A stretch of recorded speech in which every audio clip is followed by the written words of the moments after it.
Big Boss season 9 Tamil டைட்டிலை தட்டி தூக்க போகும் திவ்யா கணேஷ் அப்படிங்கிற தலைப்பில் தான் இந்த வீடியோ இருக்க போகுது.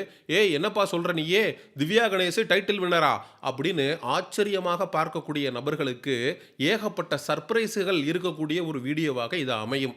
பிக் பாஸ் சீசன் 9 தமிழில் பார்வதிக்கு டைட்டில் கொடுக்கலாம், கானா வினோத்துக்கு டைட்டில் கொடுக்கலாம். இவங்க எல்லாம் ஃப்ரம் டே ஒன்லேருந்து பிக் பாஸ் வீட்டுக்குள்ளே கஷ்டப்பட்டுருக்கிறாங்க.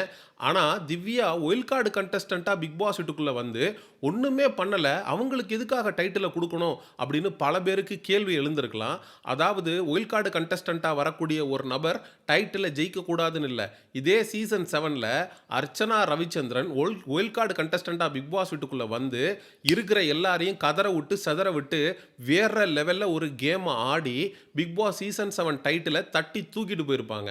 பிரதீப் ஆண்டனியுடைய ரெட் கார்டு எவிக்ஷன் அர்ச்சனாவுக்கு மிகப்பெரிய அளவில் சாதகமாக அமைந்தது. அதனால் அவங்க வந்து சீசன் 7 டைட்டில் வின்னர் ஆனாங்க. ஆனால் சீசன் 9 அப்படிங்கிறது அப்படி இல்லை. திவ்யா கணேஷ் பிக் பாஸ் வீட்டுக்குள்ளே வந்து டிசிப்ளின் டெக்கோரம் அப்படின்னு மற்றவங்களுக்கு பாடம் எடுத்தாங்களே தவிர, ஆனால் அதை அவங்க கடைபிடிச்சாங்களா அப்படின்னு கேட்டிங்கன்னா சத்தியமாக கிடையாது.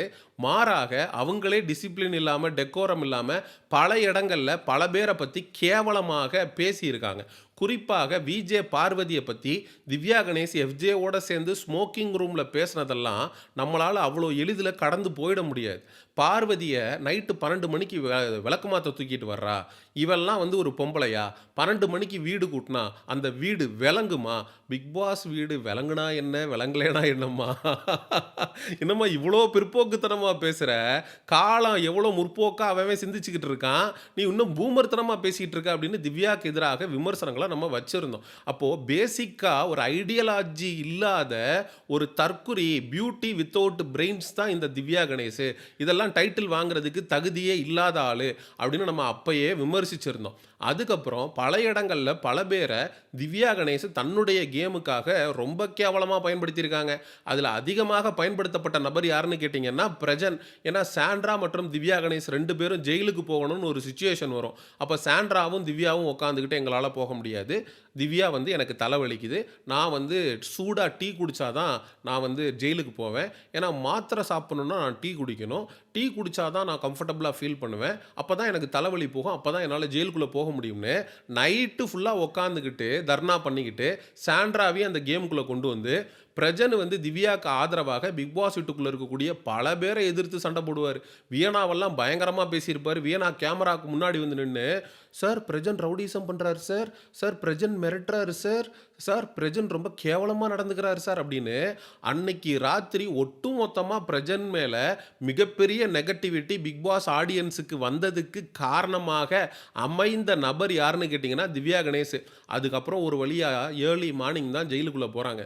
போனதுக்கப்புறம் என்ன திவ்யா உனக்கு தலைவலி சரியாயிடுச்சா, நீ இன்னும் மாத்திரை போடாமே இருக்கியே அப்படின்னு கேட்டதுக்கு, எனக்கு எங்கே தலைவலி, ஆக்சுவலாக கனி எங்கே ஜெயிலுக்கு சொன்னப்போ போனாங்களா, அப்போ நம்ம மட்டும் சொன்னதும் போயிடணுமா அப்படின்னு சொன்னதுக்கப்புறம் தான் சாண்ட்ராவுக்கு புரிஞ்சிருக்கு, ஆஹா இவன் நம்மளையும் பிரஜனையும் கேமுக்காக பயன்படுத்திட்டா போல இருக்கே, இவ்வளோ முட்டாத்தனமாக இருந்துட்டியாடா சாண்ட்ரா அப்படின்ற மாதிரி சாண்ட்ரா யோசிக்க ஆரம்பிக்கிறாங்க.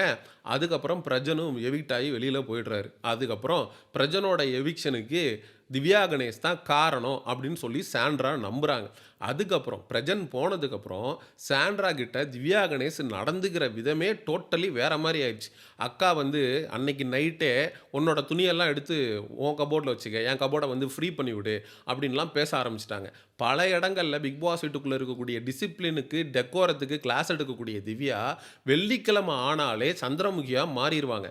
மாறி பீன்பேக் எடுத்து போட்டு உக்காந்துட்டு எவன்ட்ட வம்புழுக்கலாம், எவன்ட்ட வந்து வெள்ளிக்கிழமை சம்பவம் பண்ணலாம் அப்படின்னு சொல்லிட்டு கமருதீன்கிட்ட ஒரு தடவை பேசி வாயை கொடுத்து கமருதீனும் கானா வினோத்தும் அதை வச்சு ஃபன் பண்ணி மிகப்பெரிய அளவில், ஆனால் கமருதீன் பேசுனது தப்புன்னு வச்சுக்கங்களேன் ஒரு பக்கம், இருந்தாலும் வெள்ளிக்கிழமை ஆனாலே அக்கா கண்டென்ட் பண்ணணும் அப்படின்றதுக்காக ஏதாவது ஒன்று பண்ணுவாங்க. இந்த வாரம் கூட பார்வதியோட சேர்ந்து ஒரு கண்டென்ட்டை பண்ணியிருப்பாங்க, கானா வினோத்துக்கு எதிராக ஒரு கண்டென்ட்டை பண்ணியிருப்பாங்க.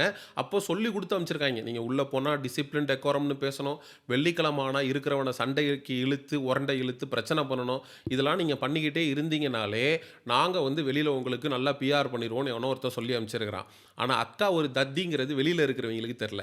வார வாரம் விஜய் சேதுபதி அவர்களுடைய எபிசோடில் மொக்க வாங்குறதே இதுக்கு வேலையாக போச்சு.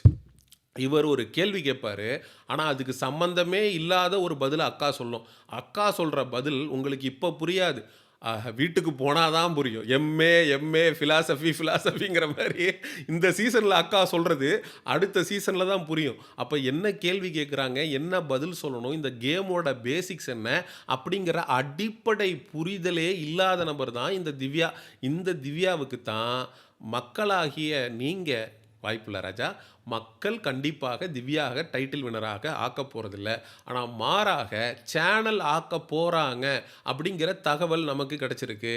ஒரு பக்கம் கானா வினோத். கானா வினோத்துக்கு குடுத்தா அது பொலிட்டிக்கலா போயிடும். விஜே பார்வதிக்கு குடுத்தா டாக்ஸிட்டி, நெகட்டிவிட்டி அப்படின்னு நம்ம தான் அவள பிராண்ட் பண்ணி வச்சிருக்கோம். அப்போ அது ரொம்ப தப்பா போயிடும்.